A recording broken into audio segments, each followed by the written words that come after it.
Representative Ilhan Omar has responded now to Donald Trump's 100% disingenuous call for her to step down either from Congress or her committee assignments over a tweet that she sent out. She said this: "Hi, real Donald Trump. You've trafficked in hate your whole life against Jews, Muslims, Indigenous, immigrants, black people, and more. I learned from people impacted by my words. When will you?" And that is obviously very strong language. It's effectively what we were calling for yesterday when talking about this topic. I'm sure she is as familiar as the rest of us are with his long history of saying misogynistic and racist and ableist and all the isms. He has attacked them regularly throughout his life, in public office, before public office, in serious remarks, in policies, in jokes, in all of that, in private, in public. It's very clear, and so if he wants people to lose their careers over this sort of thing, I invite him to be the first out the door. Okay, I got a legitimate criticism the other day from a progressive viewer that I shouldn't do the Trump impression anymore because I was making fun of the mentally disabled. And so it was, but like super legit, not joking, etc. Like they're worried that Trump is mentally disabled, and so when I make fun of him and I do the impression, that I'm making fun of mentally disabled people. Okay, so I love the where that comes from. Because there is a lot of just you're allowed to make fun of people with mental health problems. I totally agree with that. Yeah.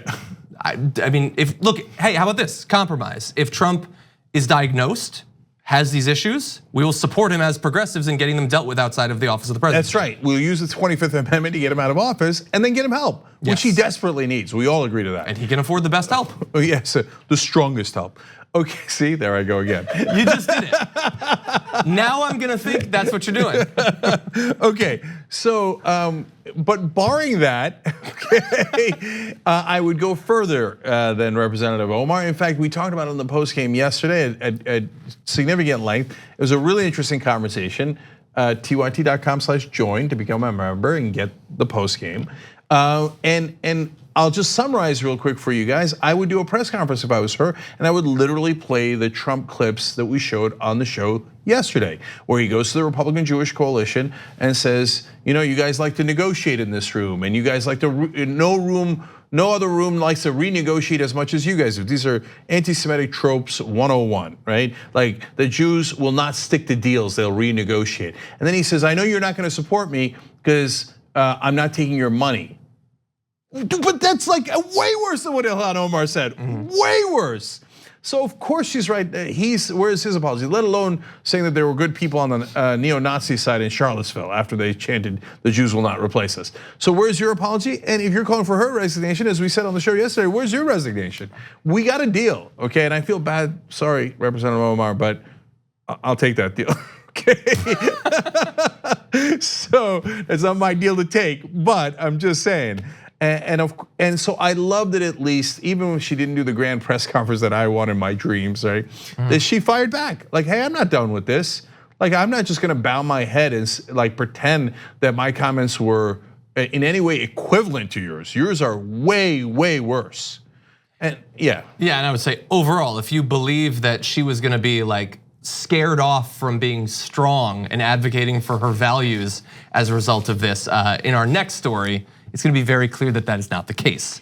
But I know that there were some on the Democratic side who were also frustrating in their approach to this topic. Exactly, so that brings us to Steny Hoyer. So he came out and said there might be further action against Omar if she keeps it up. Now, that's needless to say, if Ilhan Omar tweets something that's actually anti-Semitic next, then I would want action against her, right? If she said, I mean, you can name 1,000 things she can say, right? Now, we had a long debate both on the show yesterday and in the post game about what she tweeted is in any way problematic, and there are plenty of people who think that it was a little problematic, okay? Although anti-Semitic is a different term and etc. And there's a range of thought on that, right? But now Steny Hoyer is saying, if you do anything like that again, you're gonna be in big trouble, but we're also watching your actions. Wait, what does that mean? Does that mean she must vote for the positions that AIPAC wants her to vote for? Otherwise, you're going to call her anti-Semitic again? Because let's be clear about this. Whether she stated it in a way that was too glib or not, and that was a legitimate point Brett was making on the show yesterday, she gets to have any policy she wants on AIPAC and on Israel. And AIPAC does have money going to people who are supportive through contributors and their supporters. And so does every other PAC. And so does every industry, so does the NRA, et cetera. If Steny Hoyer now wants to say no, and a lot of the establishment do want this, now you're not allowed to criticize any money coming from anywhere. Wrong again, Bob. No, not interested. So we can't criticize the money. You should be consistent in how you criticize the money, no matter where it's coming from. And if Steny Hoyer thinks he's going to intimidate people into voting for right-wing positions in Israel, not interested. We're not in the right wing. I know Steny Hoyer, you guys might not know, Steny Hoyer, #2 Democrat in the House. So it's not like, hey, some random Democrat, right behind Nancy Pelosi. Nancy Pelosi came out, with the Ilhan Omar thing, was like, I demand an immediate apology, et cetera, et cetera. Okay, it's one thing to apologize over a badly formed tweet. It's another thing to say you must vote with the right wing. Why is the Democratic Party asking you to vote with the right wing in a different country? That's bizarre. The TYT Plus app is now available on iOS and Android. Download to get more TYT content at tyt.com/app.